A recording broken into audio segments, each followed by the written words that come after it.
3,000 కోట్లకు ఈ మాదిరిగా మనం జమా ఖర్చు కూడా ఇవ్వగలుగుతాం ఆధార్ నెంబర్లతో సహా. కానీ ఇదే చంద్రబాబు నాయుడు గారు ఈ 2 సంవత్సరాలు తిరక్క మునిపి మనం 5 ఏళ్లలో 3,31,000 కోట్లు అప్పు చేస్తే ఈయన 2 సంవత్సరాలు తిరక్క తలికే 3,52,000 కోట్లు తాను చేసిన గ్రాస్ అప్పులు, తాను చేసిన కమిటెడ్ అప్పులు ఏకంగా 3,52,000 కోట్లు దాటాయి. మరి ఈ 3,52,000 కోట్లు ఏమైనాయి? ప్రజలకు ఎందుకు బటన్లు లేవు?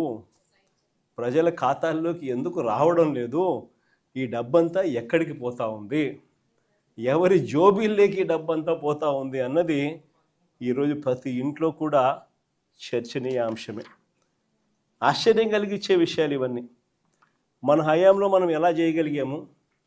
జగన్ హయాంలో జగన్ ఎలా చేయగలిగాడు? జగన్ వెళ్ళిన తర్వాత చంద్రబాబు నాయుడు ఎందుకు చేయలేకపోతా ఉన్నాడు అన్నది ఈరోజు ప్రతి ఇంట్లో కూడా చర్చ జరుగుతూ ఉంది. ఎందుకో తెలుసా? జగన్ చేయగలిగాడు, చంద్రబాబు నాయుడు ఎందుకు చేయలేకపోతా ఉన్నాడు? కారణం ఒకటే, రాష్ట్రానికి రావాల్సిన ఆదాయాలు జగన్ హయాంలో పుష్కలంగా రాష్ట్రానికి సంబంధించిన ఆదాయాలు రాష్ట్రానికి వచ్చేటివి. ఈరోజు చంద్రబాబు నాయుడు గారి హయాంలో ఎక్కడ చూసినా కానీ దోచుకో, పంచుకో, తినుకో.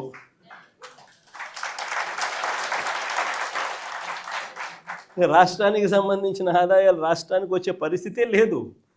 రాష్ట్రానికి సంబంధించిన ఆదాయాలన్నీ కూడా వీళ్ళు దోచుకోవడానికి, వీళ్ళు పంచుకోవడానికి, వీళ్ళు తినుకోవడానికే సరిపోతా ఉన్నప్పుడు రాష్ట్రానికి సంబంధించిన ఆదాయాలు రాష్ట్రానికి రానప్పుడు ఇక రాష్ట్రం పరిస్థితి ఏమిటి? ఇదే పరిస్థితి. ఎక్కడ చూసినా ఈరోజు కనిపించేది ఏమిటి? Liquor mafia. ఎక్కడ చూసినా లిక్కర్ మాఫియా. ఏ గ్రామంలో చూసినా బెల్ట్ షాపులు. 1 కాదు, 2 కాదు, 3 కాదు, 4 కాదు. మళ్ళీ పోలీసుల దగ్గరుండి ఆ బెల్ట్ షాపులు అమ్మించే కార్యక్రమం.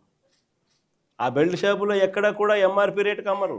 ఎంఆర్పి ప్లస్ 10 రూపాయల, ఎంఆర్పి ప్లస్ 20 రూపాయల.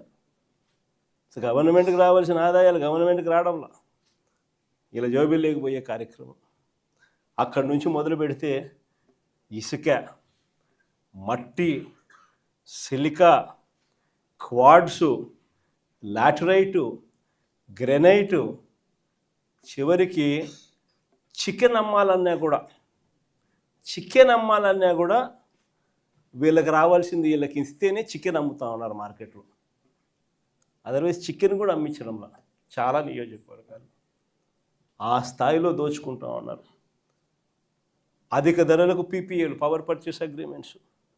మన హయాంలో మన ₹2.49 రైతులకు మరో 25-30 సంవత్సరాల పాటు ఉచిత కరెంట్ అన్నది రైతులకు ఒక హక్కుగా, రాష్ట్ర ప్రభుత్వం మీద భారం పడకుండా రైతులకు ఒక హక్కుగా అందించాలన్న ఆరాటంతో ₹2.49కే మనం పీపీఏలు చేస్తే ఆ రోజు నానా యాగి చేసిన వీళ్ళు ఈరోజు ₹4.60 పీపీఏ చేస్తూ ఉన్నారు.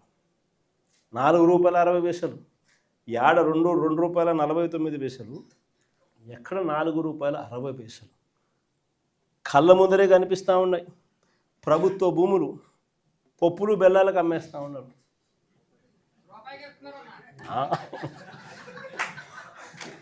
కొన్ని రూపాయికి షాపుకు పోతే చాక్లెట్ వస్తుందో లేదో నాకైతే తెలియదు, కానీ ఆంధ్ర రాష్ట్రంలో మాత్రం రూపాయికి భూములు, కోట్ల విలువ చేసే భూములు మాత్రం వస్తూ ఉన్నాయి. కళ్ళ